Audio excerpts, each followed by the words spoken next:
Tak sedikit orang kecewa setelah membeli mobil bekas dan tidak sedikit pula orang tertipu karena ternyata mobil yang dibeli tidak dalam kondisi prima. Bukan hal mudah membeli mobil bekas yang berkualitas, apalagi saat ini semakin banyak cara untuk mengubah mobil bekas berkualitas buruk menjadi nampak bagus. Mulai dari mobil yang dijual tapi bekas banjir, bekas tabrakan, hingga dokumen-dokumen ternyata palsu. Alhasil banyak pembeli akhirnya kecewa padahal sudah mengeluarkan uang dengan jumlah yang tak sedikit. Yan Najib, seorang pakar otomotif di Palembang, mengatakan untuk mengecek kondisi mesin dibutuhkan kemampuan teknikal yang mumpuni.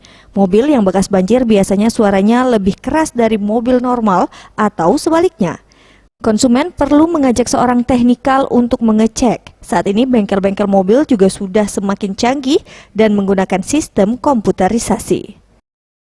Yang perlu diperhatikan, mobil itu bersuratnya lengkap, STNK, BPKB. Yang kedua, melihat dan mendengarkan mesinnya. Apakah mesinnya sesuai tidak dengan artinya keadaan kondisi mobil tahun tersebut. Orang yang akan membeli mobil lebih baik dia bawa ke bengkel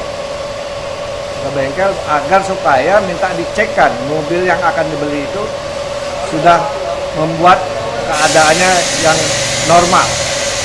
Dan kalau misalnya keadaan normal, tidak apa-apa, agak mahal sedikit.